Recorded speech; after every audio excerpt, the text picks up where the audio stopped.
right. Are you still there? Try it. Yeah, I'm checking my notes. My first question would be, what's the relationship between a delirium, in this case, because it seems to have some kind of significance in this aspect, or this part of the text, and the socius, or a social field. So on page 314 in my edition, the Bloomsbury edition, there's the sentence, every delirium is, first of all, the investment of a field that is social. The delirious person applies a delirium to his family. And that's a false quotation by me. That's 274 in my edition, just mentioning. You're talking about where they're talking about the Nicholas Ray film. So that, to me, and I think you said three different things there, and I know this may be a language issue, so I want to make sure we go over them. First, you want, just to restate it, we want to talk about the difference between the socius, the social field, and how delirium applies into that. Yep. So to me, I look at delirium when they were talking about it earlier, their discussions around it very much focused around sort of a collective fantasy, I believed is the term they were using. Is that close, Lou? Because I know we mentioned this yesterday. The delirium being this collective fantasy where people accept this sort of collective truth that may or may not be true at all, but is the way things are seen by the sort of people at large. Specifically when they're talking about the Ray film, which for some reason my brain is dying on me right now and I can't think of the title of it. The setup and the way that the film is built, as they quote, the film's social will to the shameless psychiatrist is that every delirium is first of all an investment of the field that is social, economic, political, cultural. The way that the man who is the father of this family, the man who's out earning bread, he's out there, he's sick, he's taken this drug, he's the one who's become mentally ill because he's overdosing essentially on steroids, and he's becoming angrier about life. His first investment, the first place he's angry, is not actually targeted at the son. He doesn't begin his day by going, fuck my kid, I hate him. He gets there because he's sick of how the Mexicans are taking our jobs, to take a very timely phrase, or how homosexuals are degenerates and they're going to destroy the country, or the Democrats are whatever QAnon wants to believe this week, that their investments are first that of the social, economic, political, cultural, racial, racist, pedagogical, and religious. The delirious person applies that delirium to the family and to the son as the delirium overreaches the family. Basically, the father in this case has the delirium, but the family is being sort of his direct, cohesive social unit. He applies that to them at large. And in the case of the film, he takes the religious aspects very particularly, and he goes, Abraham. The reason everything's gone wrong is because Abraham wussed out and didn't actually kill his son, and I should just kill my son because that'll prove I love God. And that's the delirium sort of applied directly to the son, but it begins outwardly as this larger delirium on the social field of that something's not right, God's not right, things aren't right now, God's unhappy, etc. That's where I see how delirium applies there. Social field and socius, two drastically different things here, however. So I maybe misunderstood. As social field is all of those elements. I don't want to say a plane of them. I'm going to try to communicate my understanding of that, but it's the social field of all of these elements is.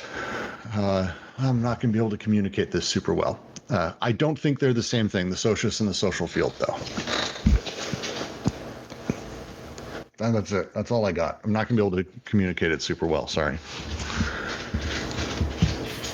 So it might help to bear in mind that the socius is like a body without organs at a larger sort of molar level, I think it is. Although I think it doesn't impinge on the molecular, but like with the social field, we're talking about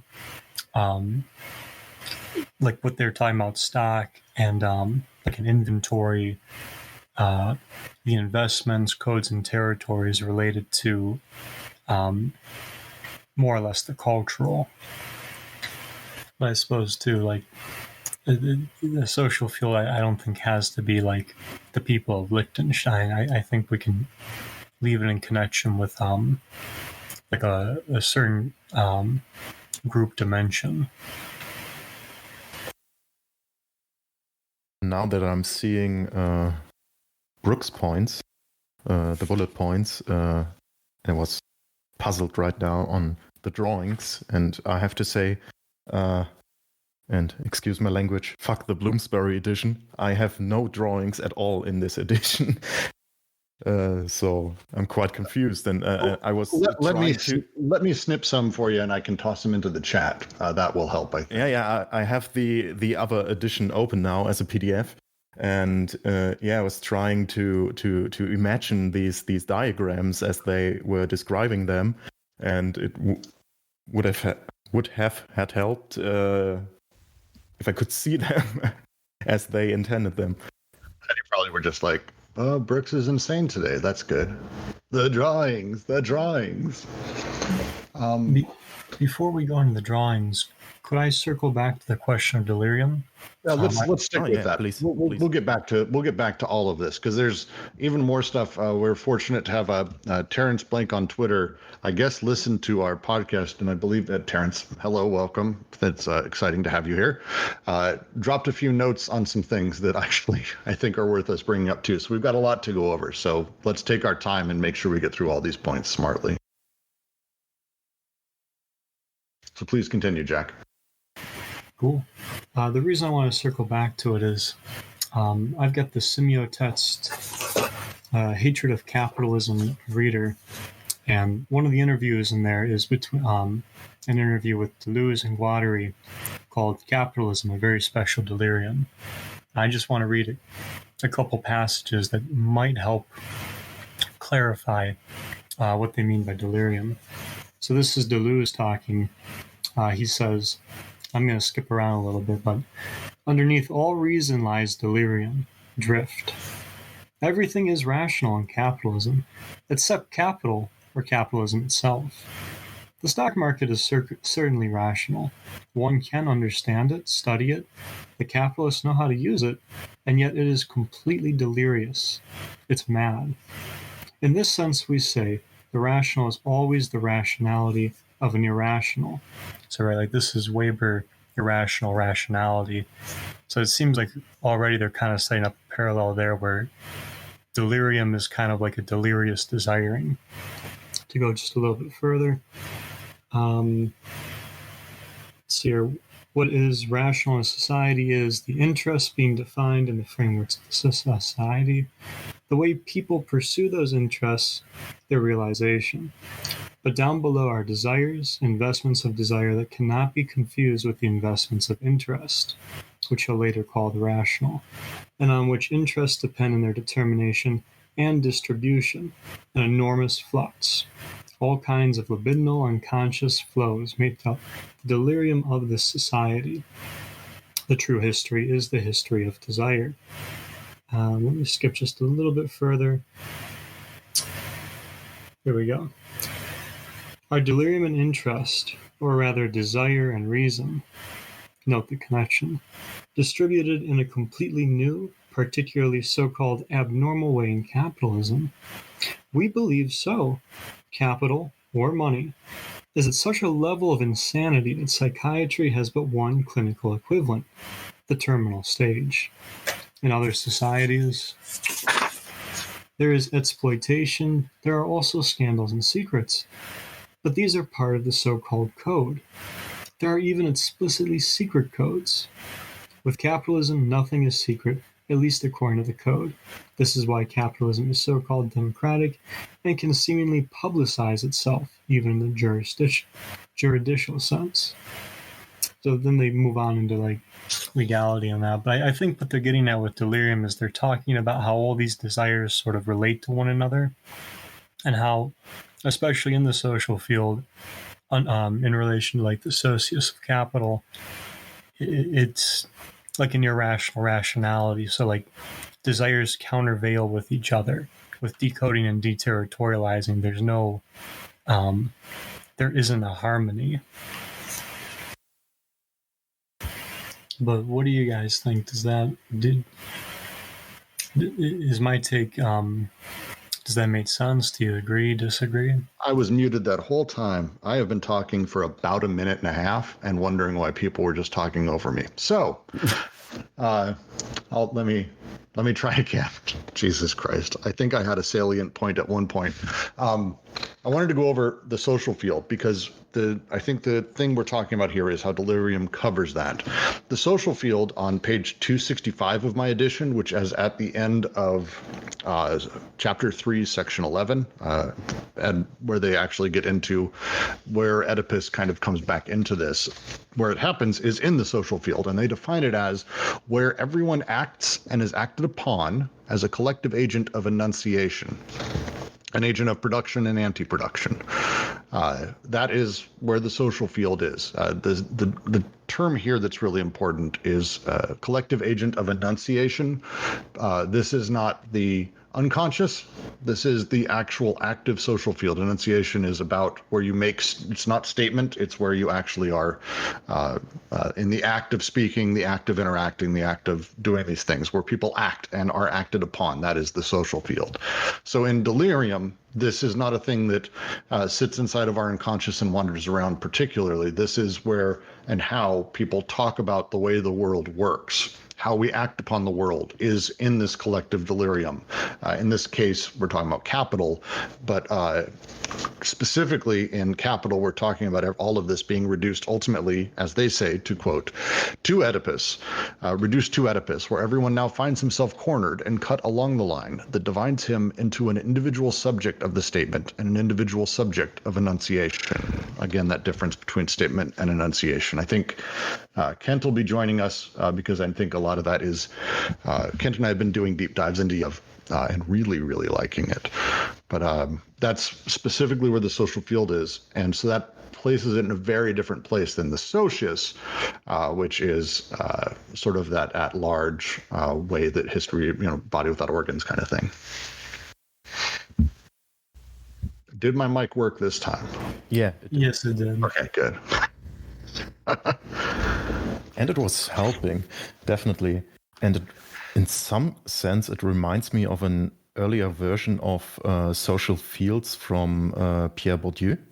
And I don't know if this connection is totally false, but in the social fields of Bourdieu, as I understood it, religion, markets, political fields, these are all social fields in analogy to systems theory, for example.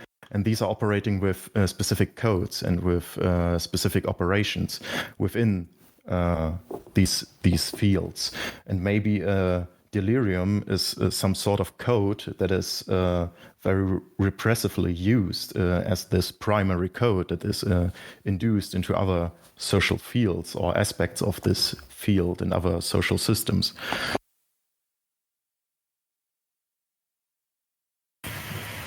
I'm not sure it's necessarily a code per se, because especially in capitalism, right, we're dealing with coding and decoding, and with the socius engaged in decoding and deterritorializing. And I think that's kind of the key is with the delirium, I think what they're getting at is the way that this all bumps together, or that is to say, like an asymmetric jigsaw puzzle, if you like, where it's almost to me that, and there's this example of the movie, I think kind of helps cement it, where you've got a high school teacher who, if I understand correctly, is still engaged in teaching and all that, right? But he's also an overworked father. So you've got different libidinal investments there into the familial and albeit the social as well. You've got libidinal investments with his engagement in the radio taxi service, right? So like he's got sounds like a second job. So you can see he's engaged in a lot of work. These are all social investments, right? And in that sense, he's actively invested by the social field, by these different interactions, as he would be engaging with them, right? It's that flow and those break flows.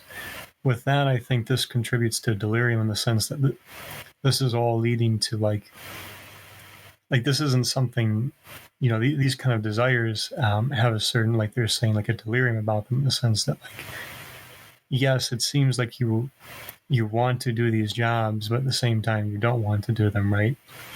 And I'm trying to, I don't know if it's necessarily a double bind, but it's like, I think that Weber term helps here. It's irrational rationality, or like in game theory where I like the example Rick Roderick uses, right? If you've got a sheep herder with 100 sheep on one side of a field and another on the other, and you have them all drive down to get the good grass at the same time, well, that's all rational, but you end up with 200 dead sheep, right? It's an irrational rationality. And in the same way, this seems to be delirious desire. I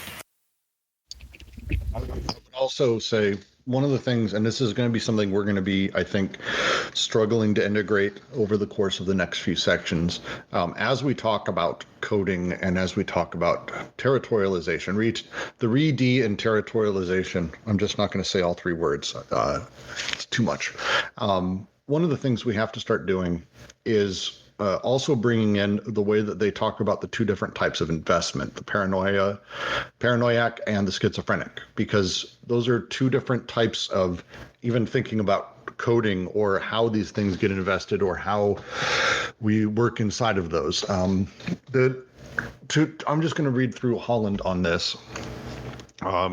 Unlike the other modes of production then, which did their utmost to code or overcode desire and channel its investment into pre-assigned objects, the capitalist socius supports two different kinds of investment, one corresponding to the liberation of abstract subjective desire and labor by detailization and decoding, the other corresponding to the resuscitation of temporary artificial territories and code through reterritorialization and recoding. This difference is so fundamental that Deleuze and Guattari present it as the basic thesis of schizoanalysis. In fact, the last of these four theses they present in Chapter 4. Two poles of social libidinal investment, paranoia, schizophrenia, arising from the movement of deterritorialization and decoding, designate free-form desire in the psyche and the potential history under capitalism, while paranoia, corresponding to reterritorialization and artificial recoding, designates the obstacles to realizing this potential that are imposed by private capital accumulation. So we're talking about now we're no longer talking about just coding and decoding. We have to have I don't want to say there's like a matrices now of like, oh, this is the schizophrenic decoding and here's paranoia, but it is the two sides of that, because and I think they talk about this, they are cyclical, and as they are in the drawings, things move through them and bounce off of them and land in different places. So as we talk about that, I want to make sure that we start incorporating that language, because I think it's going to be very important as we move forward. Yeah, the Holland thing is such a crisp and clear way to sort of talk through it, but it's the language of the chapter, I think, is the part that I really enjoy how they're going through it, and I want to actually spend a few moments going through some of the things we laughed about, some of the things I laughed about this morning as Terrence, again, thank you for writing us. They actually have a couple of things at the bottom of page 277. This is actually kind of an important mistranslation. The way in which an expected revolutionary force, puissance, breaks free, sometimes even in the midst of words archaisms, it's actually unexpected revolutionary force, which I think makes this sentence make sense to me now. Because the idea that a revolutionary force would be expected in a schizophrenic delirium is I was so confused by that. So let me reread this sort of sentence. Doubtless there are astonishing oscillations of the unconscious from one pole of delirium to the other. The way in which an unexpected revolutionary force breaks free, sometimes even in the midst of the worst archaisms. Inversely, the way in which everything turns fascist or envelops itself in fascism, the way in which it falls back into archaisms. So that sentence now makes sense to me. I wanted to make sure we got that in there, because it's important. So thank you for that, Terrence. And then the other one that I really wanted to bring up is we got stuck on that line. Where is it? Bottom of 278. I know we talked a little bit about this, Lou, before we started recording, but I want to go over it. We have here, basically, we talk about two different almost poetic terms. We talk about at the bottom of 278, the matrical fissure of schizophrenia as opposed to paranoiac castration, and the line of escape as opposed to the blue line, the blues. So from Terrence, just to directly read the tweets, the blue line, the blues, Anti-Edovitz, page 278. In French, there is no reference to the blues, which we talked about yesterday. But the blue line is from a very famous quote. The blue line of the Vosges Mountains. I hope I'm pronouncing that right. I anglicize everything terribly. Separating Alsace-Lorraine from the rest of France, named in his will by Jules Ferry. I will not speak, and I cannot pronounce any of this French. I want to lie in the same tomb as my father and mother, facing this blue line of the Vosges, which rises up to my faithful heart, the touching plaint of the defeated. The use of this, to read Terrence's line, this makes sense of the passage in Anti-Oedipus which opposes the blue line and Ferry's retortorialization onto his natal village and his parents' tomb to the line of flight. Inserting the blues into the text confuses everything. Yes, it does. And I actually this helps me understand a lot more of this section, because as they're going through here and they talk about the blue line, they're essentially, they do their sardonic kind of mocking of the situation. The line of escape as opposed to the blue line, the idea of him reterritorializing at the time, which was a contested space between Germany and France, I believe, Alsace-Lorraine. And then we go into Ginsberg straight away with a poem about his mother. So it's on the one side, we have Ferry, who's talking about where he came from, a deep reterritorialization of some very specific things inside of the social field. And then it's immediately followed by Ginsberg actually saying a poetry about his mother, breaking her down into all the little pieces and all the little bits of his memory of her as he's trying to make sense of what her life was and where he comes from. It's almost a deep reterritorialization on one side, followed by Ginsberg's deep, almost blasting apart deterritorialization of his mother and where he came from on the other side. The paranoiac and the schizophrenic, which then, why these words, paranoia and schizophrenia, into the next paragraph, actually adds a nice poetic lineage there. I kind of like. So that's the big stuff that has come up since then. Sorry to sort of ramble for a moment, but it's important for those who are following as they listen as their main reading that we kind of go back over where we can. And the bit about Ginsberg and his mother does help explain what they call the matrical fissure of schizophrenia. And I think it's an interesting that the blue line for Ferry there is paranoiac castration par excellence. Like the story of this, what he wants and how he wants to be buried there and how he wants it back, and it's they're very interesting sort of opposing poetic messages. It's a really good use of that, and this helps explain that, I think, at least for my brain, nicely. Yeah, and I think this too, like, even when I look at the lines they selected from Ginsberg, like, it's so interesting to see how these compare and even juxtapose with each other, right?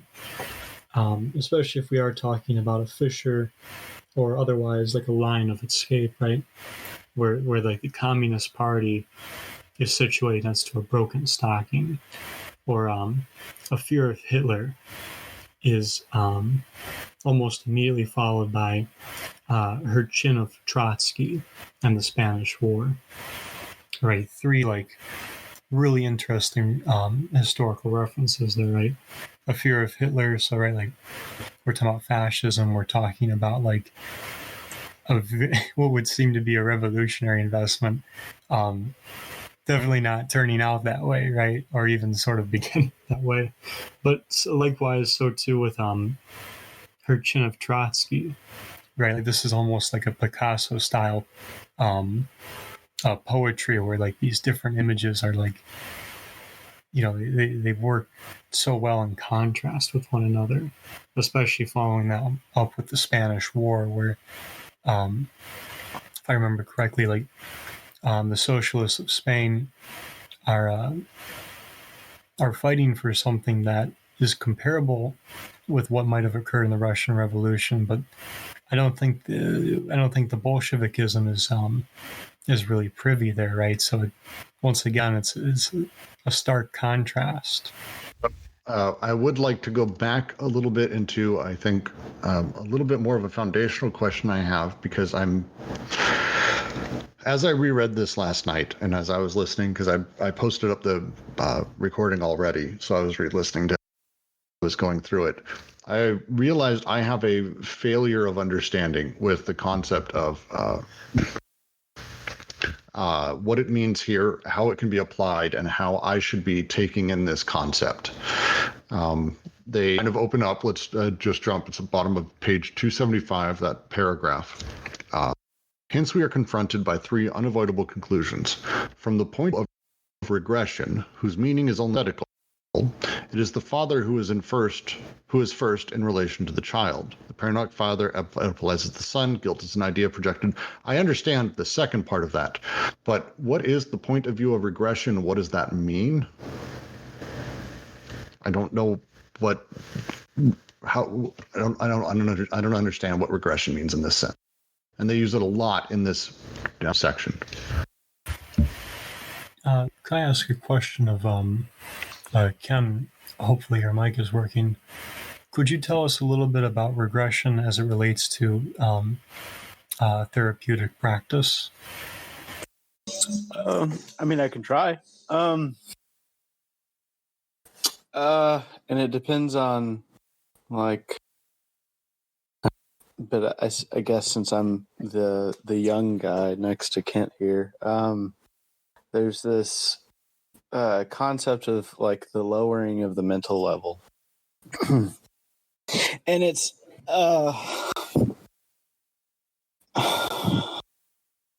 so whenever a person is in some sort of sensory deprivation chamber, or whenever you're alone at night in the dark and starting to fall asleep, you'll have things sort of spontaneously come to mind. In one way, this is the sense of regression, where you sort of delimit like external stimuli, in a sense, and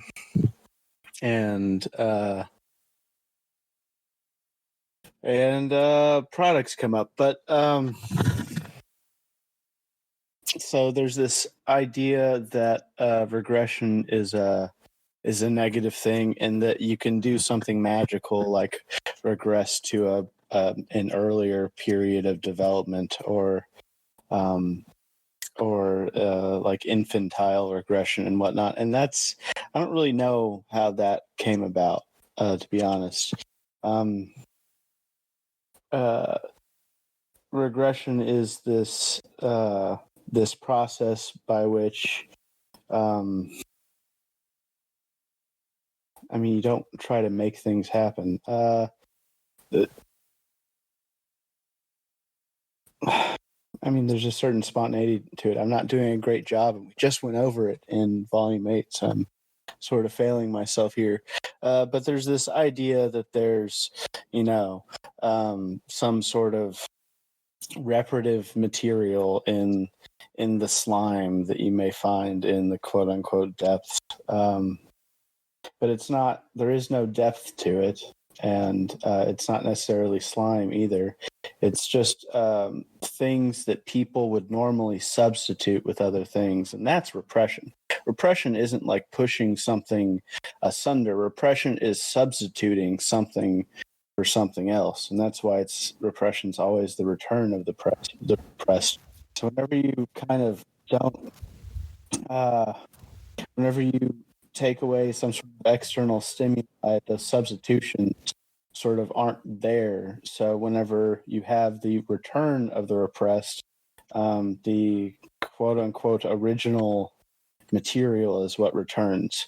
So whether that be, some sort of existential anxiety or guilt or shame or a revolutionary desire and whatnot, this comes out of regression. I'm going to ask a pointed question, because the second part of that paragraph says, if regression taken in an absolute sense reveals itself to be inadequate, it is because this regression encloses us in simple reproduction or generation. This is where I follow my personal understanding of regression, because my limit is fully layperson. A lot of what you said actually just now helped, but the idea for me is if regression taken in absolute sense reveals itself, if regression as a technique, analytic technique maybe, is what they're here, then we find that regression doesn't do enough. It's because regression as a technique encloses us in simple reproduction or generation. Taking organic bodies and organized persons as its object, the theory of regression merely attains the object of reproduction. The point of view of the cycle alone is categorical and absolute because it attains production as the subject of reproduction, which is to say it attains the process of autoproduction of the unconscious. This is where I fall apart in I just don't get it. That's where I start oh yeah, no, nope, as that sentence goes on. So what do I do with it? Well, can I just ask a question, make a comment, so we can get out of the mud, get the 4x4 going. If we talk about regression, and when they say it's theoretical, it works in theory, but regression is also part of a semiotic process of making sense of reality. So basically, to actually talk about regression is to allow the possibility of going back into an original state, but the original state is stated within the semiotic process. But so there's no, it's like the same thing as saying the psychoanalysis asked to say daddy and mommy.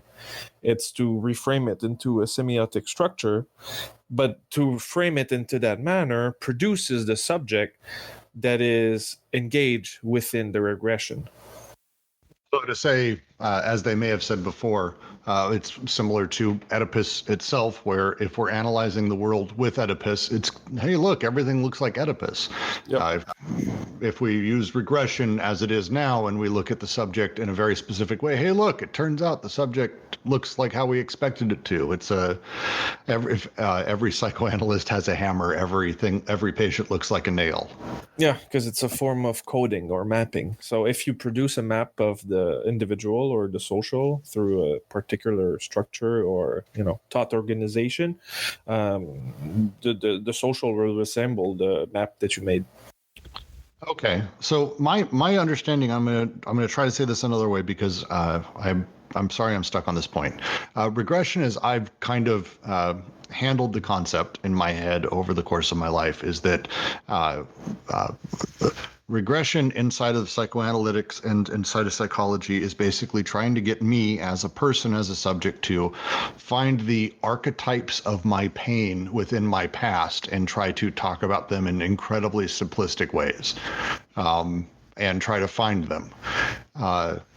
The issue with that, as they're saying here, is basically that it ultimately, this process forces us into simple reproduction of the thing that we already know. So it becomes a problem unto itself.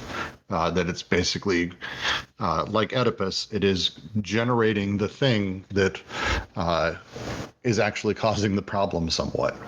Yeah, and I mean that would largely be a product of like the preconceived notion of what therapy is and whatnot. You know, like the image of Freud and what people think,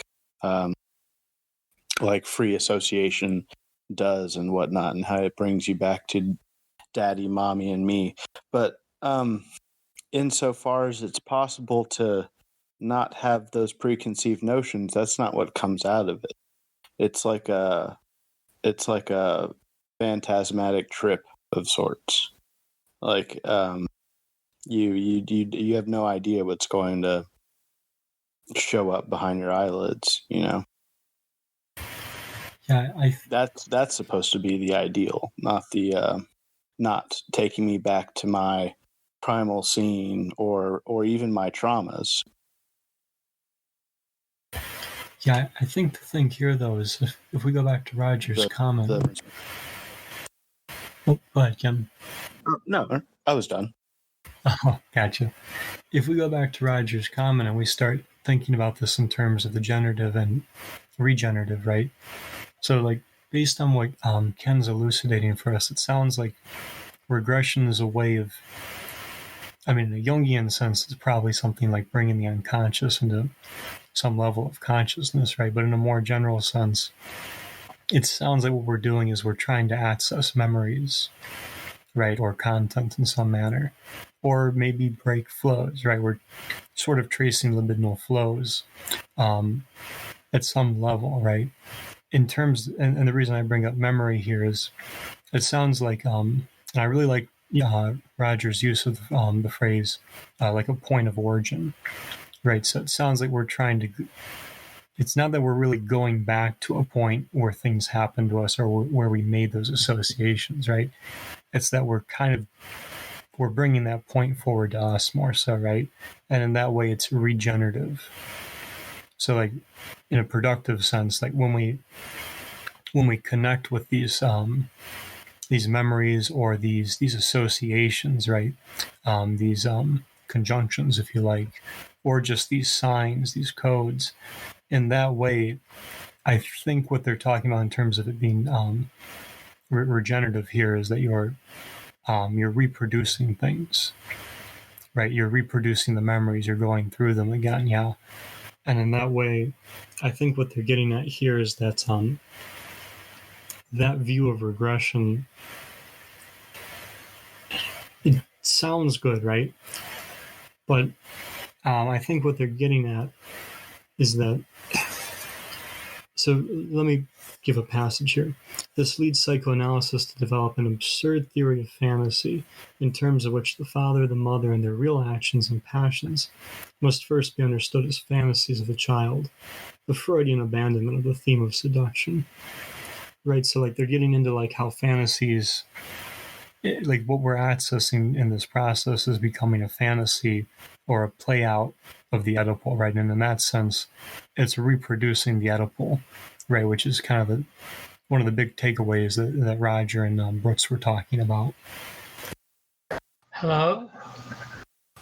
Yes, Terrence. Hello.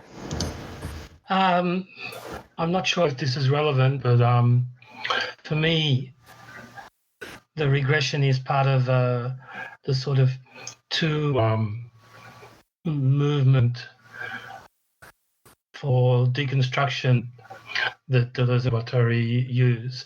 The regression is saying that Oedipus doesn't start in the child, but it starts in the father, but the father was a child, and back. And for me, that goes with statements they made elsewhere that whenever you're faced with a binary or a dualism, you have to first reverse or invert the priorities and privilege the opposite side to what is privileged normally as a preliminary step to opening up a multiplicity. So there's no foundation. But to do that, you have to say the foundation, in this case, the foundation is the child. But in fact, that doesn't work because you can show that the fantasy comes from the father.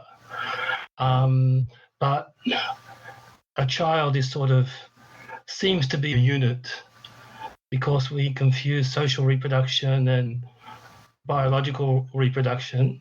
So the child seems like an isolated unit, and we'll never get to the social field or the socius if we start from the child with our ordinary conceptions. So we have to see that there's an infinite, well, the child gets Oedipus, is infected with Oedipus from the father, who is infected from his father, and so on.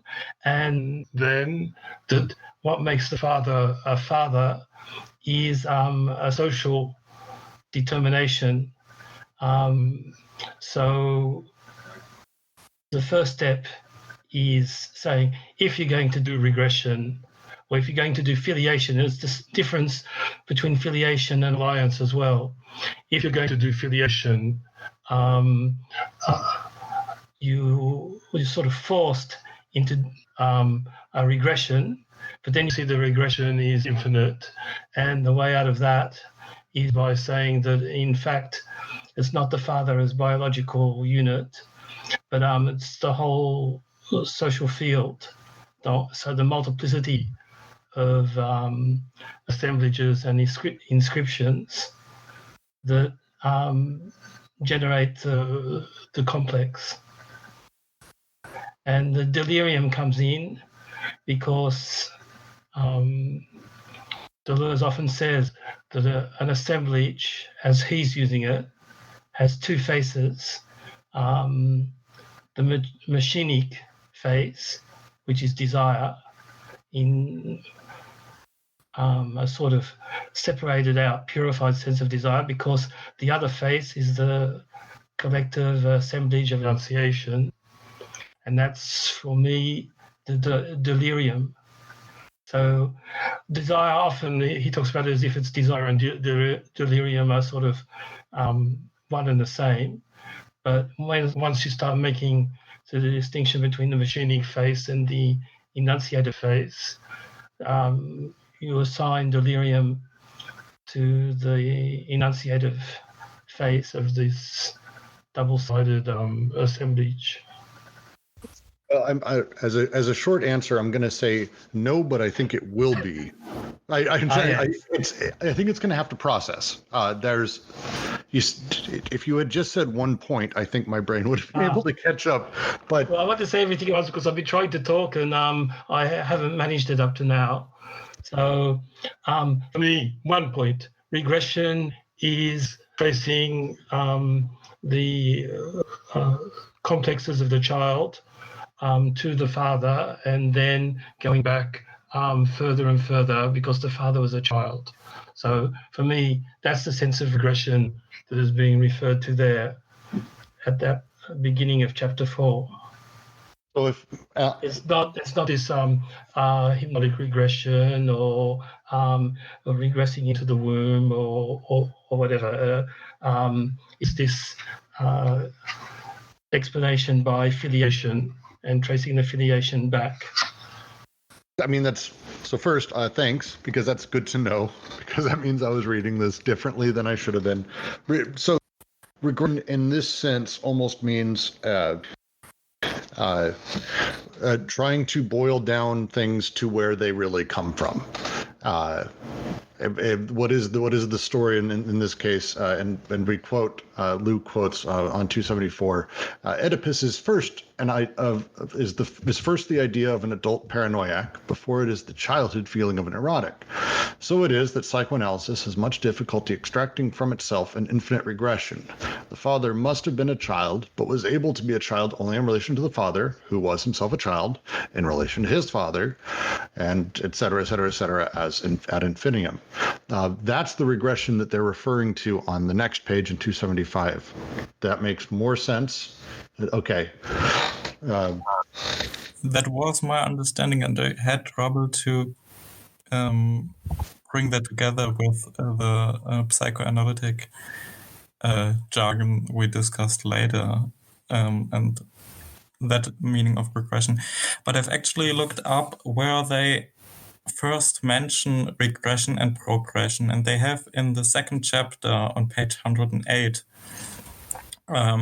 where they talk about the double bind of Oedipus, the first mention of progression and regression. I'll just read this short section.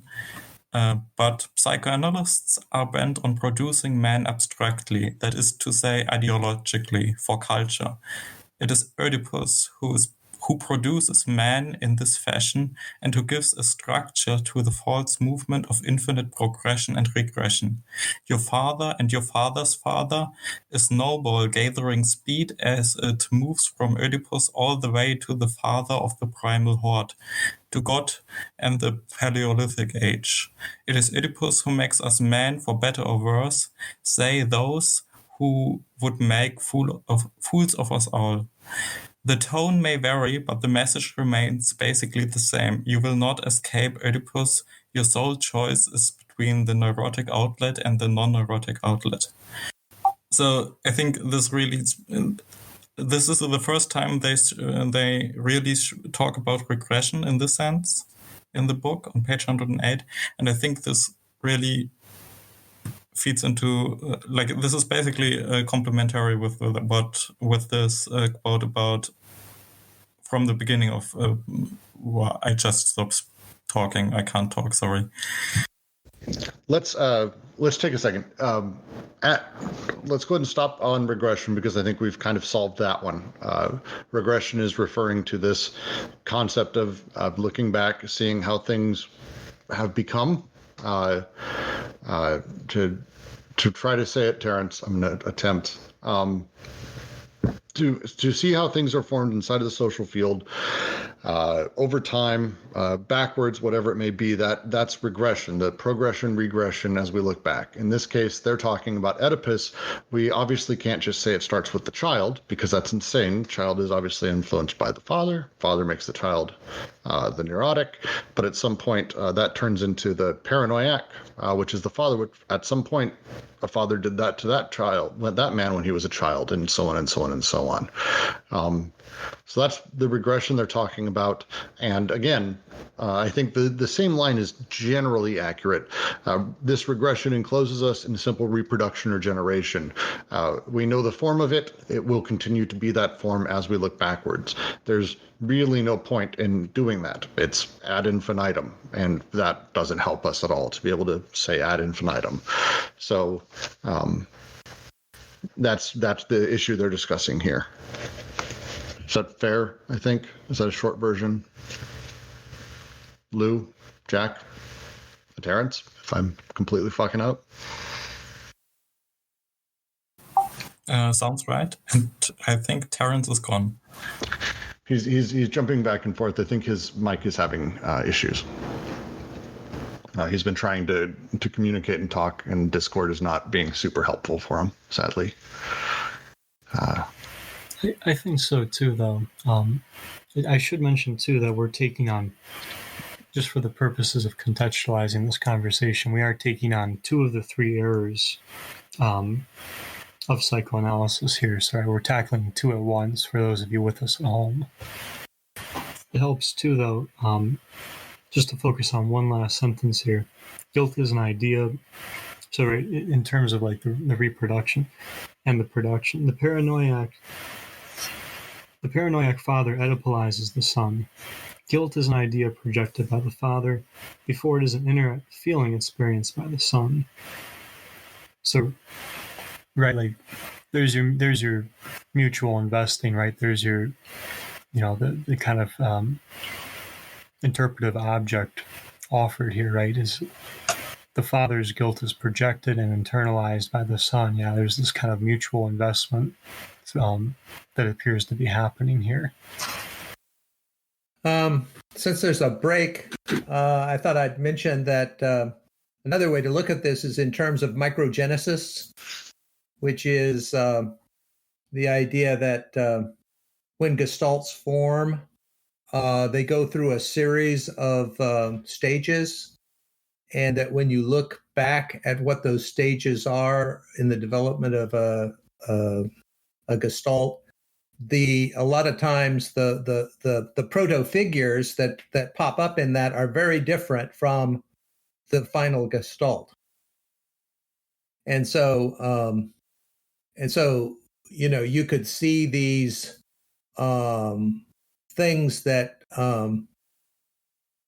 appear in psychological regression as those microgenetic products that are proto-gestalts. That's in the other sense of regression, which is going back to a childlike mental state. I don't think your mic is working, Terrence. I'd love to. I can't hear you. Can you hear him? His mic is. I don't think it's transmitting.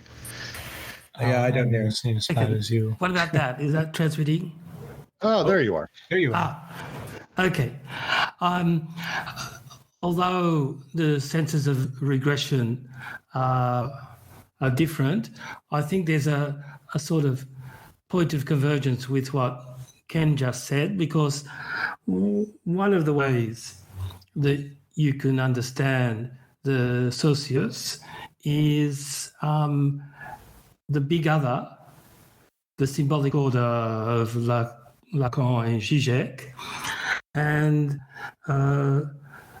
Zizek is always saying that between unmanifest being and actualized reality, there's a sort of proto-reality. Lots of things go on between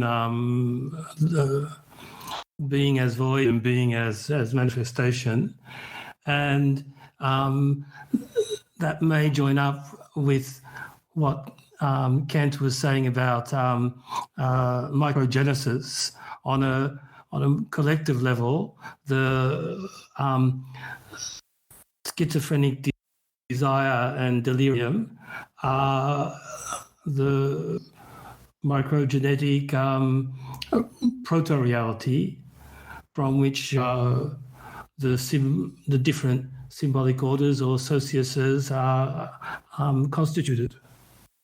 Yeah, that's an interesting point. Yeah, I don't know if that would make sense for anybody else, but if we read it differently, if we go into Thousand Plateau and we take another, two concepts that are being found there, and I don't think they're that much explored in Anti-Oedipus, but the concept of the diagram or the abstract machine. So it's always situated into the pre-individual, and like now I'm linking it to Simondon, but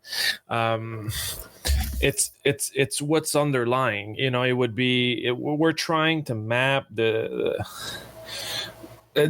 by doing so, by doing regression, we're trying to map a form of the pre-individual. So basically, like this template, the diagram that goes through and actually permits the passage from potentiality to actuality.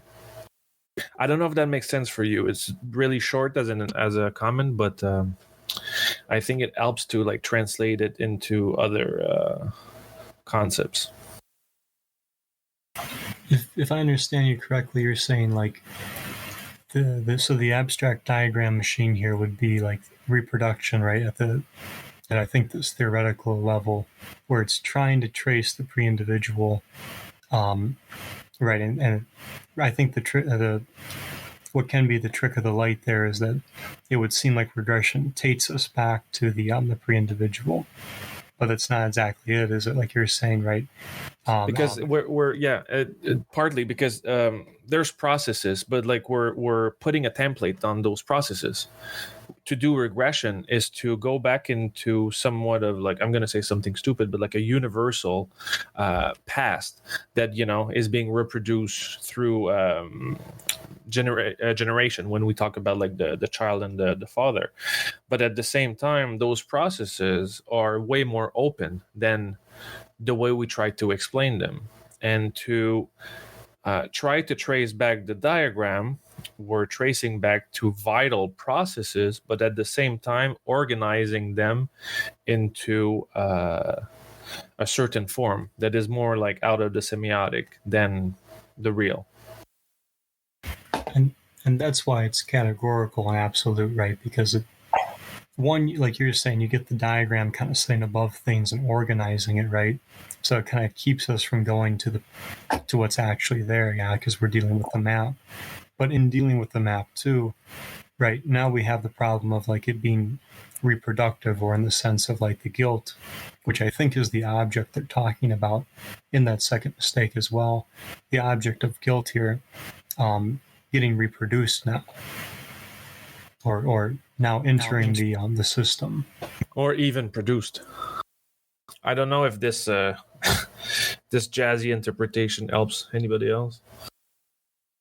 Yes, I agree. It's the failure of regression. If we could, then can we walk this out a little bit further?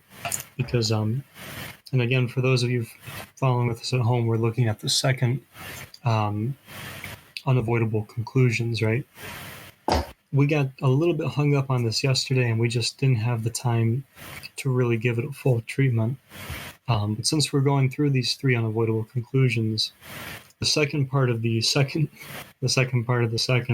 gets into sexuality, right? So after what we just talked about, right, with the unity of history and of nature, from Homo Natura to Homo Historia, in not a Latin but Italian accent perhaps, they continue, it is certainly not sexuality that is in the service of generation, but progressive or regressive generation that is in the service of sexuality as a cyclical movement by which the unconscious, always remaining so-called subject, reproduces itself. I'm at the top of 276. They continue, there is then no longer any call for wondering which is first, the father or the child, because such a question can be only raised within the framework of familialism. We dive into what's going on here with sexuality and the familial. And what we say is familialism, the form of saying it, you know, it places it into an ideology. Because Freud always brings back everything into... You might need the white one, which is on the table. No, white table. The family's coming in. But it's a criticism of the type of ideology that is being used by Freud into like replacing everything within the family. So that's what we say when we talk about familialism. Yeah, and if I understand correctly, right, with that, the Freudian thing is like sexuality is caught up in the familial, right? But I think what Deleuze and Guattari are saying here is it's not that sexuality is in service of the generative. That is to say, like, all the things you're accessing, like we're talking about in regression, where sexuality would seem to have produced those, but more so that whether right progressive or regressive generation that is in the service of sexuality, right? So it sounds like that's the regressive act and even the progressive act here, as contrast. Those two things seem to be playing into how sexuality will actually be productive. Is that what you guys are getting out of this? My mind has drifted off in a different direction, because as we started talking about kind of the natural language of things and the direction of all of that, I was reading the end of Yomslev's theory of language. He's got a section on connotative semiotics and metasemiotics. that is about specifically a lot of this, and it's really an extraordinary. My brain's just gone that direction, so I'm reading through that right now. Could I go back to that point that? Please, Ken. Go ahead, please. So I'm struck by this phrase that says the unconscious, always remaining subject reproduces itself. And that reminds me of something in Jung where he says that the ego is we think of it as the kind of clear center of the unification and totalization of the subject. But he says that that's the one of the most unconscious things is the ego. How does it actually work? And which is called passive synthesis, by the way. But so this phrase, the unconscious always remains subject, reproduces itself in this sequence of regression, which is going back through the lines of fathers and sons, or progression, which is going forward through the lines of the sons. What's really happening there is that the unconscious is reproducing itself in each generation in order to remain a subject, which is, I think, an interesting idea. Well, and that flows from the idea not to treat Oedipus as though it is a subject, but about how Oedipus essentially is a machine for producing itself. And they go through that a lot earlier. So if we're talking about, in this case, father producing this with his son inside of the familial unit, it's also Oedipus. It's the Oedipus machine, or Oedipus apparatus, whatever we want to say. And the subject constantly being created. So, geez, maybe I shouldn't have said that last thing. Forgive me. So I just want to say that, this second error is the idea that, you're going to focus on sexuality, and that kind of takes the focus off of what's really happening, which is the unconscious is reproducing itself as subject generation after generation. That's kind of like the main thing that's happening, and we're all fascinated with sexuality, and Freud kind of gets off on that tangent, and then by doing that, you miss the key thing that's happening, which is this reproduction of the subject through the generations. Well, then I would wonder. There are a few lines that step me up. One of the big ones here is actually the one you just used. Allows it, having remained captive to an unrepentant familialism that condemned it to evolve solely within the movement of regression or progression.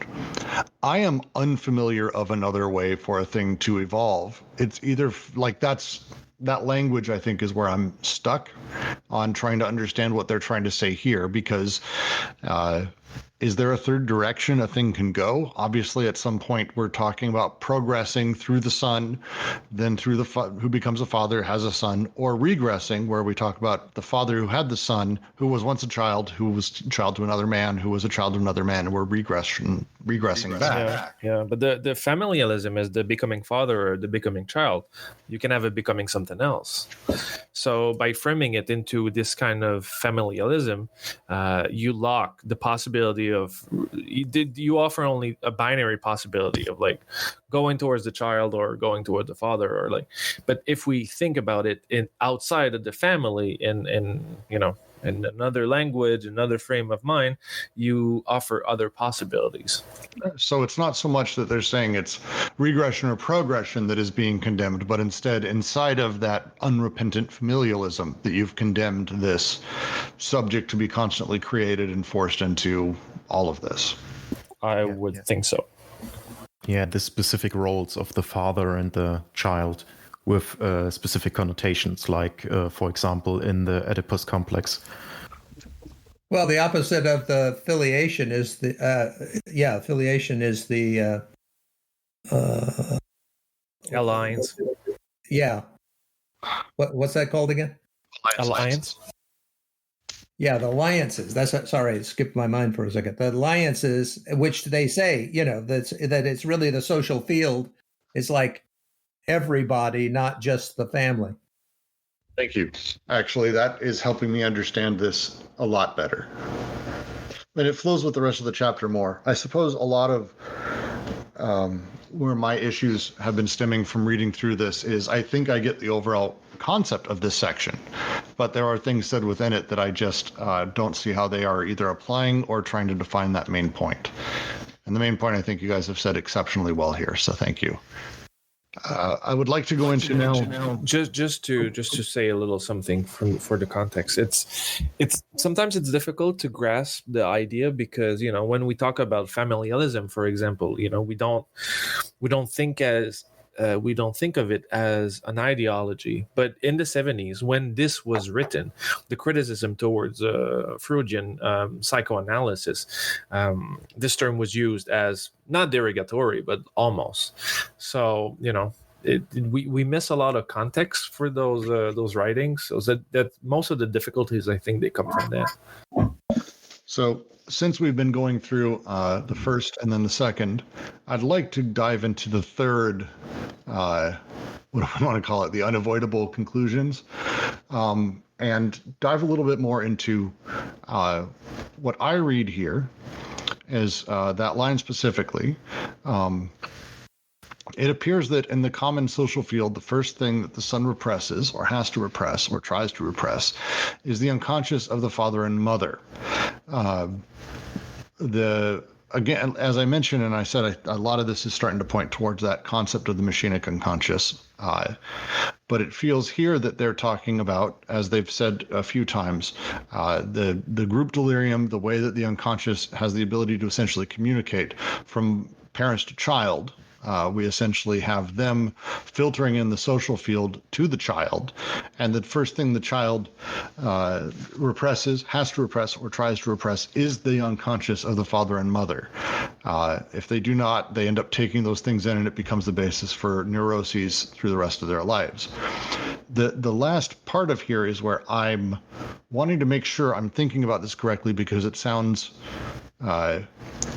I try to avoid taking Deleuze in a direction that someone I know would call hippy-dippy, but this communication of unconsciousness does not by any means take the family as its principle. It takes by principle the commonality of the social field insofar as it is the object of investment and desires. In all respects, the family is never determining, but always determined first as the stimulus of departure, then as the aggregate destination, finally as an intermediary or an interception of communication.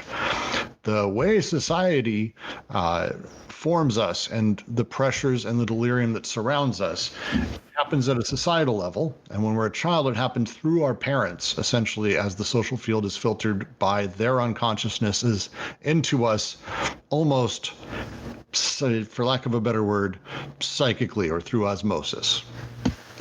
Is any of what I said there fairly close, or am I just way the fuck off? I know where you want to go, but I would disagree in one point, and that is that there is this unconscious osmosis of roles. Because I read this first sentence you've read with or has to repress or tries to repress is the unconscious of the father and the mother. I read it in this way because the main part of this section is then the oscillation between the schizophrenic and the paranoid, that the unconscious is not something stable, not something static, but always in flux. And it is in this sense this repressing mechanism of the unconscious of the father and the mother that the child drives into neurosis, because by this repression, the child doesn't see that also father and mother have these unconscious tendencies, that they are not fixed roles and they are not the Oedipus, the father, the lawgiver, or the mother that is constituting the more bodily life of the child. I understand it in this way. Yeah, what I would say is that, this is referring to kind of like boundary setting, that you're in this kind of unconscious field between the mother and the father. And, as the child gets into adolescence, they've got to start setting boundaries for themselves in order to not just get swept away by these influences from their unconscious. And I find it interesting that Deleuze and Guattari are using the term communication here, because in the communication theory of their time, with systems theory and second order cybernetics and all this stuff, there was this tendency to describe communication as some sort of ordering or selective processes that enable some sort of reduction of complexity to order our world and to enable social structures. Like in Luhmann, the social structures are not constitutive for communication, but it is vice versa. That communication is the basis for society. It's primary before the social. Yeah, I must admit, I've never understood Luhmann's idea of autopoiesis. Maybe you could explain that to me sometime. I think the reference here is Michel Serres. Yes. That could be a possibility. That's the first Hermes book, came out in 1969, I think. It's called Communication. And the second one came out in 1972, but I think it's made up of articles that he published in different places before, and it's called Interference. And there was a dialogue, at least in the early, in the 60s and 70s, between Deleuze and Michel Serres. So Serres was commenting on cybernetic and communication type theories, but from a pluralist point of view. All right. I have a handful of Sarah's texts.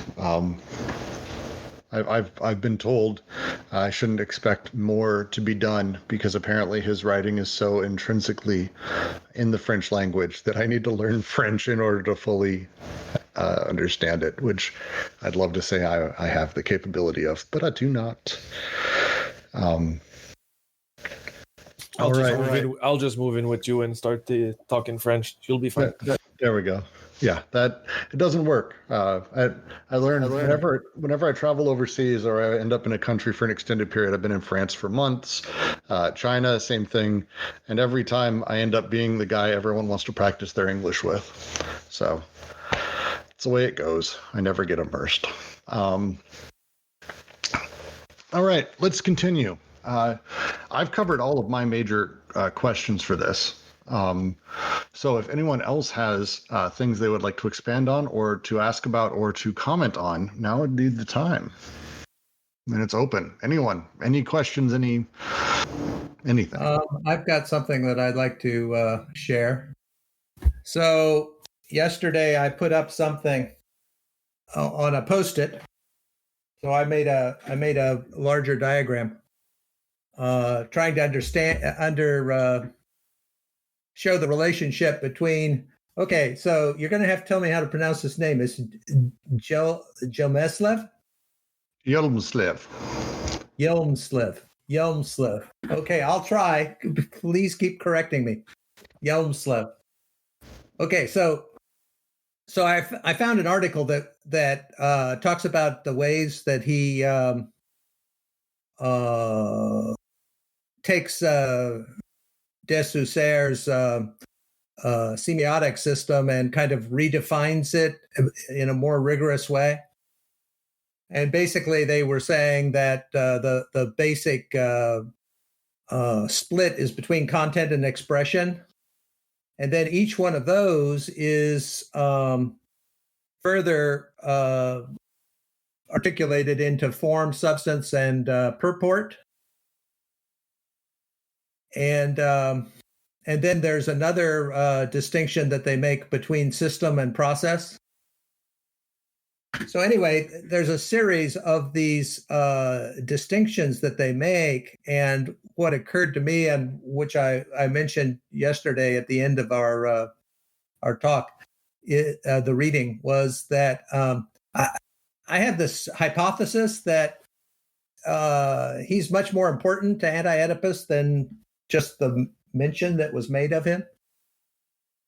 And one way you can see that is if you take this set of concepts that he has, and you kind of say that the body without organs as the wall is kind of like this limit between the two branches, between content and expression, so that they're both oriented toward that in terms of the purport.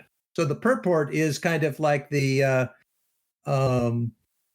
either the mass of the phonetic spectrum that's undifferentiated, or on the other side, the mass of concepts that are undifferentiated.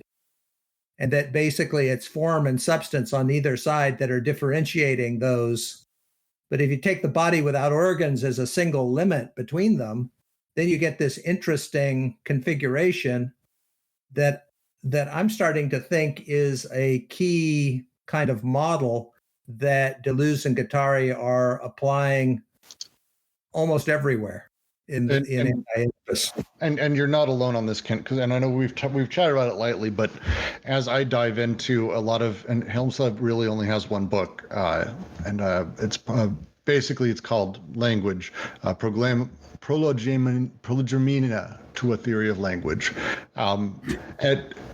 However that is, I'll link to it at some point. The entire way he discusses things ends up getting into a point where we were having earlier discussions, for example, about medium as a message and going over how semiotics and media work within that. And really everything stems more from Jomslev than anyone else. And the more I read into it, the more it's far more directly taken and really a lot more his writing. So anyway, I just wanted to suggest this as a hypothesis that we might use to try to make more sense of anti-Oedipus than it's made previously. And it does involve McLuhan, but we're talking about something that I think is a lot more in depth and very much, as Kent was saying, lines up with a few of the things they've especially been saying in so far in this section. It lines up in a really interesting way, as Kent's diagram actually kind of shows, when you split down the middle versus the other diagrams, and you start having, I don't know, the way that they talk about metasemiotics, and the way that planes can actually be semiotics themselves, and the semiotics of semiotics, and it starts becoming this thing where it's like, okay, this is actually how, if we want to talk about a machinic unconscious, and I don't want to get too far ahead of myself, but there's a reason Helmslev's brought up again in 1,000 Plateaus. Like, they really were influenced by a lot of what he had to say, at least as far as I can tell.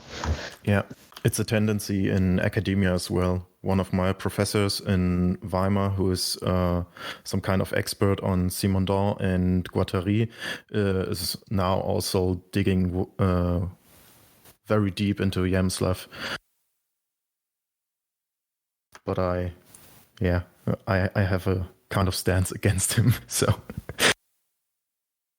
you have a stance against him? I don't know how to express it. I don't like his way of doing semiotics in this way, but maybe it's because I don't know him very good so far.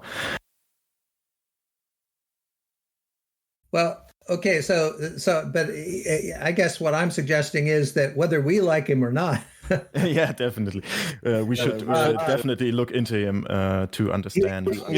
But within academia right now, influence, it seems.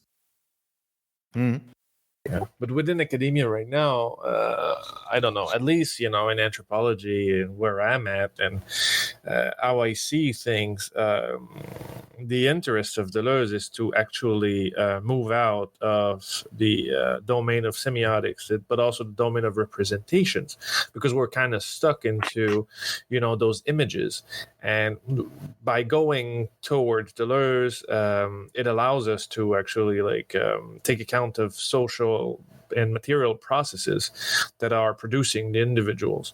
So I think that for a lot of people within the academia, I'm not saying for everybody, but a lot of people are taking the Deleuze route to avoid a certain type of interpretation. And then we take away semiotics as much as we can because we want to see the underlying processes. And then at one point we're like, oh my God, we need to bring semiotics back. And I think that's what's happening to your professor, because we're stuck. And like at my old dissertation, that's what was asked of me at the end. Like, what about semiotics? And I was just like, oh yeah, I should go back into this. But I think it's for some of us, that's the problem that we face. Oh no, I agree with you.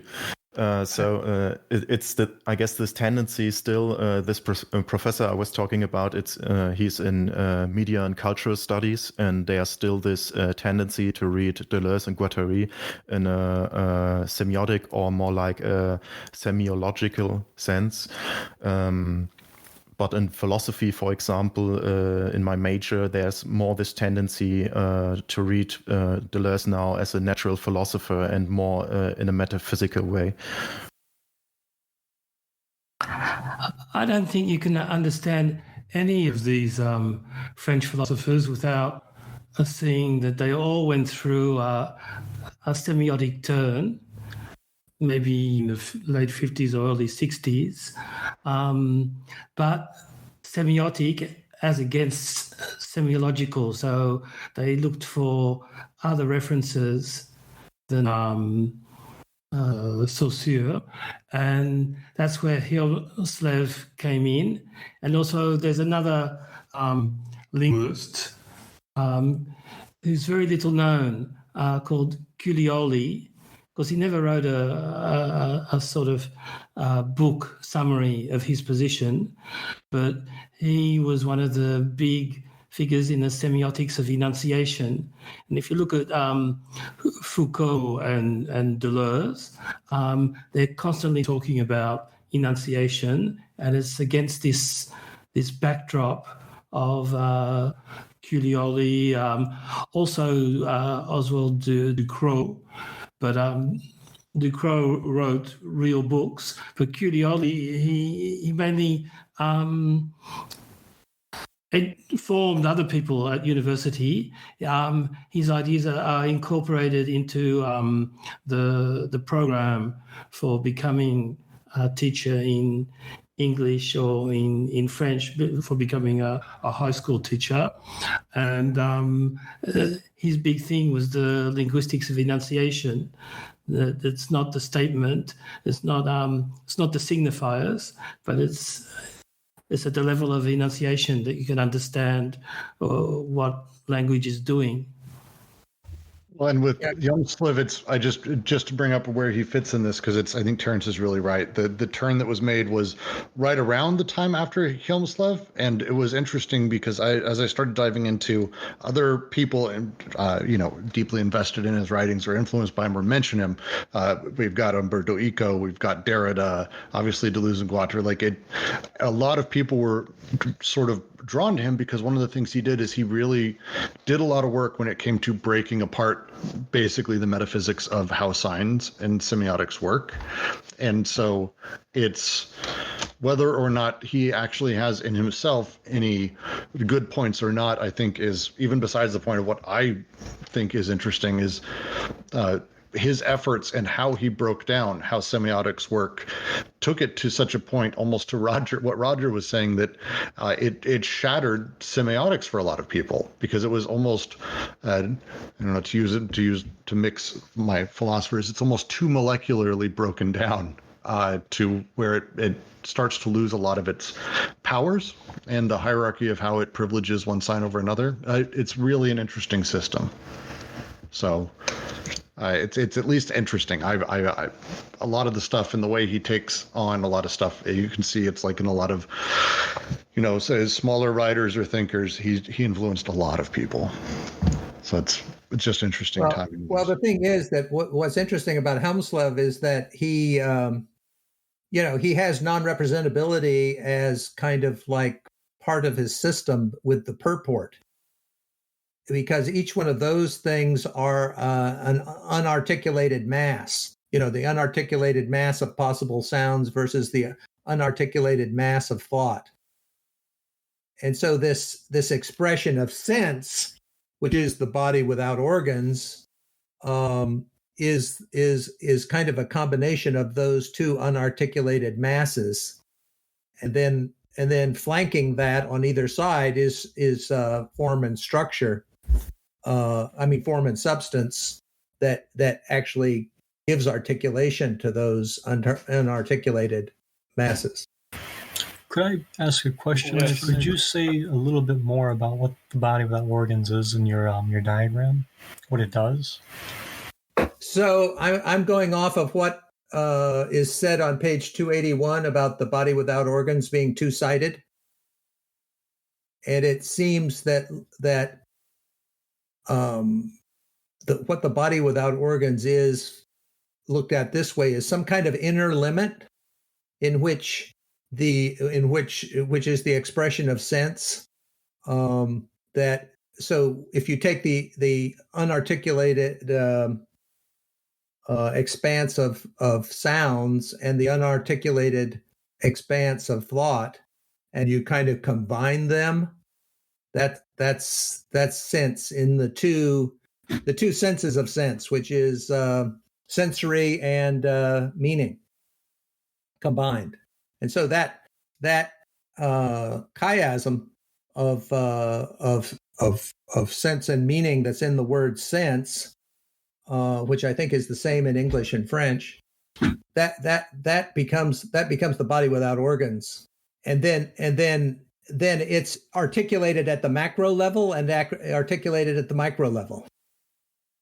Mm-hmm. So, for instance, in grammar and in phonetics, in terms of language, those are the two articulations of it in the macro and micro. So what I'm saying is that this is kind of like a general theory of where these two regimes of the macro and micro come from in Deleuze. But he's thinking about the molar, not the macro, though.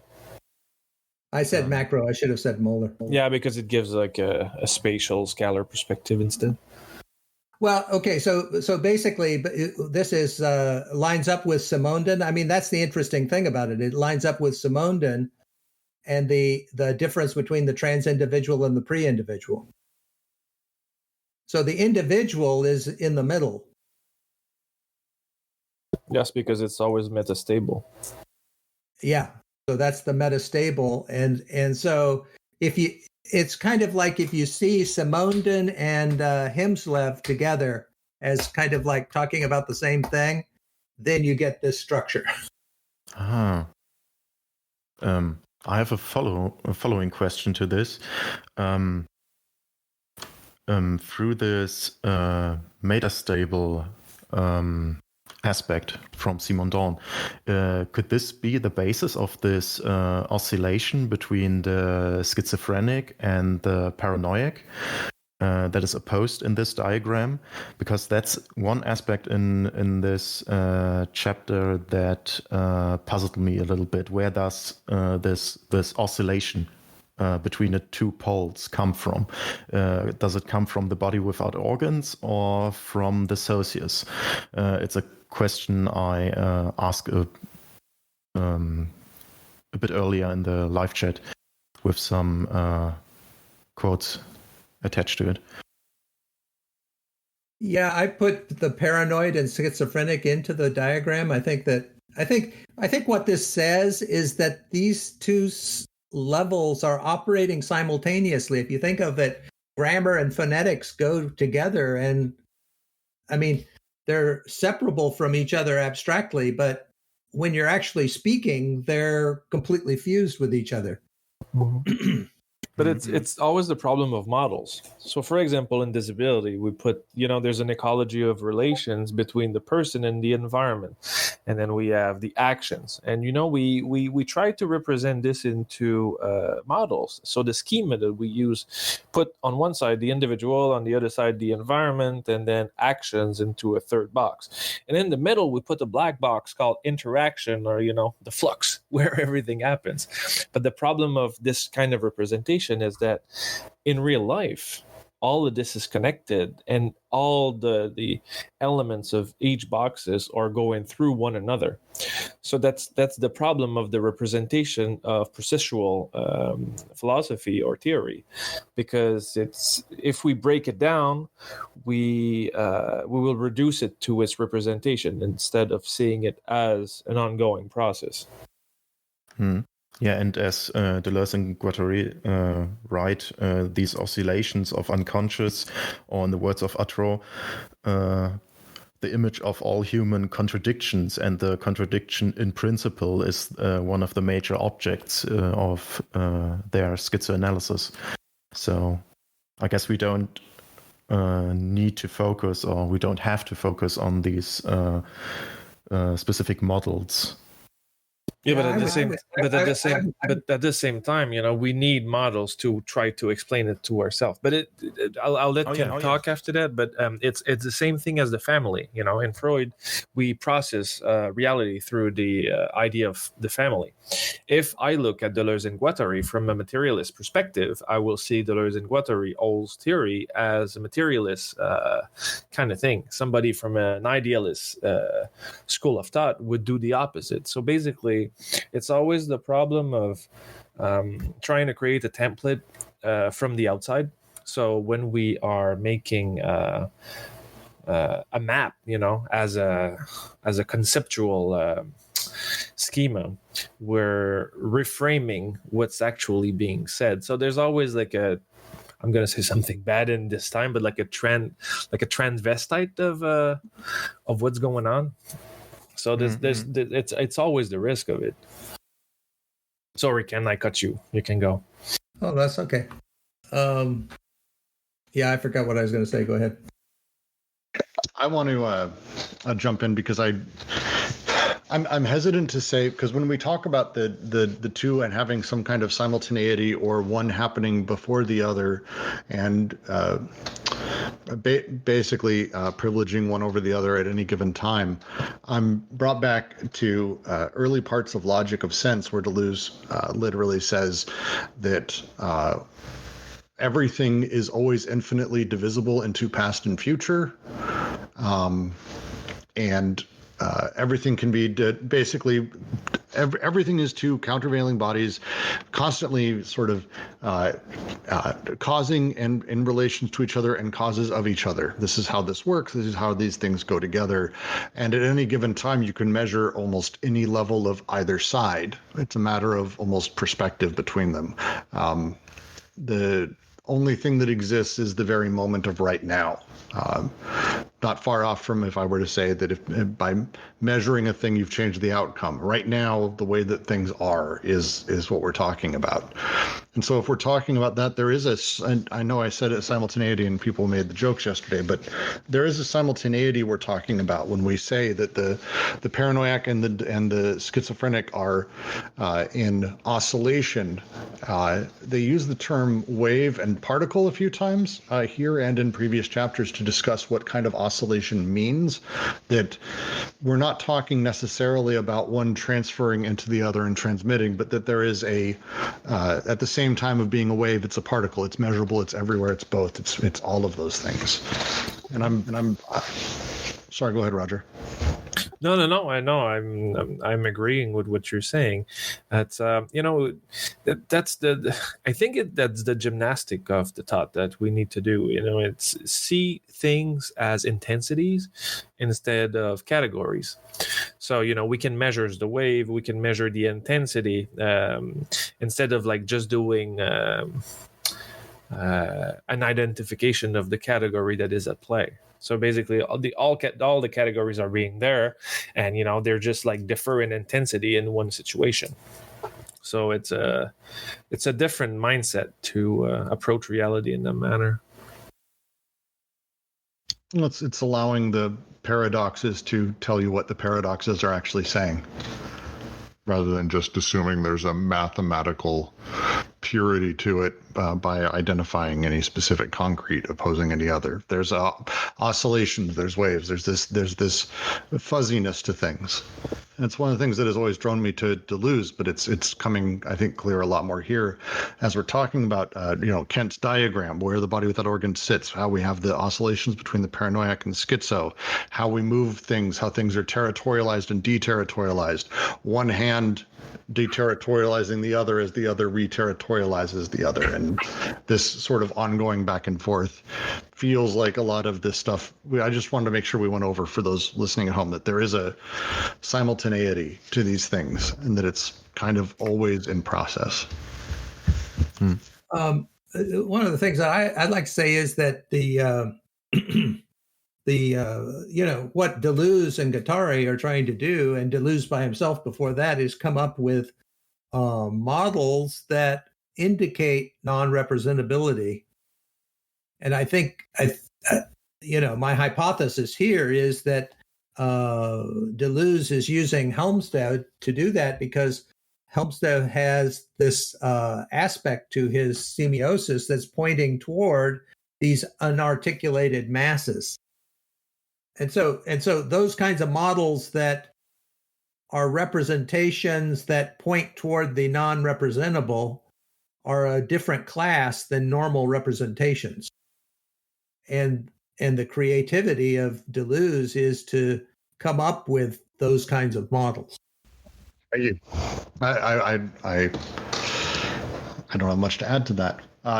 Any last notes or questions? We are coming upon the 2-hour mark for this section, and I want to at least just slowly head towards winding down, but we should dive into any more questions if anyone has any.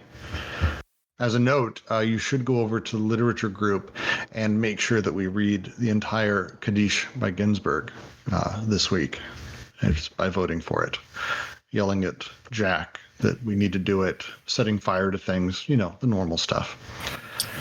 As one who enjoys playing with the Inferno in ways that only Dante can comprehend, perhaps, just to be clear, the vote for next week's tests will begin Saturday. This week, on Saturday, we are locked into Krapp's Last Tape by Beckett. Of course. But go and vote for next week's, because it's worth reading the entire Kaddish. I think would be really amazing. It can be done. But any last comments on this section? Anything we want to discuss before we move on and head to next week's talk? Well, one thing we didn't talk much about are the diagrams at the end of the section. Oh, the drawings. That's right. I would love to discuss the drawings, the diagrams, which are their own thing. And I'm always fascinated endlessly with them ever since, I think, my early readings of Lacan, where he tried to diagramize everything, was my first real introduction to this. And I've always been fascinated with how people try to at least make some things understandable through diagrams. I've never been a fan of it myself, but I'm always interested. But for these, I genuinely am having trouble understanding, like, are they literally just trying to show us what they're writing in text there? Because they seem to mirror up. But what is the use of the pyramid? Why? Let me ask that. Why is the first one a pyramid? Why not a box? It's not a pyramid. It's just a static view on sideways on a pendulum. They are mentioning, like the tip of this pyramid is the point where you're holding the pendulum, and it's circling around between the extreme points of schizophrenic and paranoid. Right. Why is the tip of the pendulum dingling down with no explanation? That's explained just above. You've got the pendulum. That was a joke. Sorry. Goes from paranoia to schizophrenia back and forth, or you can see it as a process that goes through the different socii, the body of the earth, the despotic body, the body of capital, and ultimately to the body, the full body without organs. And there you've got the paranoia and the schizophrenia on the same line, because you get to the ultimate limit of the full body without organs, and you bounce back onto the other thing. And that's the second diagram, is the sort of what happens when the first diagram goes wrong. So in a sense, if you follow the line in the middle way, you've got a sort of unified explanation. Instead of having two different poles, you've got a sort of third pole, which is double in itself. So to say back, because that solved my questions, I think. The first one is essentially let's say a sideways view, but the other one, the one below it, is almost another dimension on it. And what we're talking about is that middle piece, as a thing, as a subject, as whatever is moving through body of Earth, body of capital, all these things to the full body without organs, it bounces off. Now, when it bounces off that moment and is reterritorialized, it is reterritorialized depending on where it lands, essentially. If we want to think about the full body without organs is where the batter's at and the ball's coming at him. And if it's a first run, a second, a third, if it lands within capital, the way it's reterritorialized is Oedipal neuroses as familial entities, and if during the despotic body as paranoid psychoses as despotic entities, and then finally body of the earth as perversions as territorial entities. And if your batter is Superman, he bats it off into the cosmos. Right. Yeah. How do we do that? That's what's missing. Ask Nietzsche. Yeah. Okay, cool. That answered my question on those. Their drawings are the same thing, because that was going to be my other question. Is I didn't understand the second one at all. They need a footnote here saying, hey, by the way, whatever. They need a footnote. They need a fucking footnote. No, they say just before. In my French one, it's just before.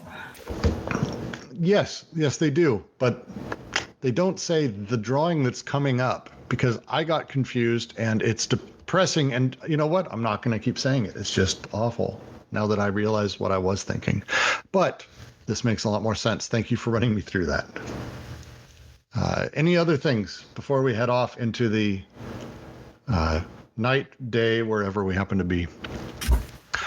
All right. Well, with that, I will say thank all of you for joining. Terrence, thank you for coming along on this one. And please join anytime. We will be continuing our reading next week, Monday, noon, Pacific time, Los Angeles time. And we will be moving into section 2, the molecular unconscious, which is going to be getting a lot deeper into some of the things I was asking about earlier.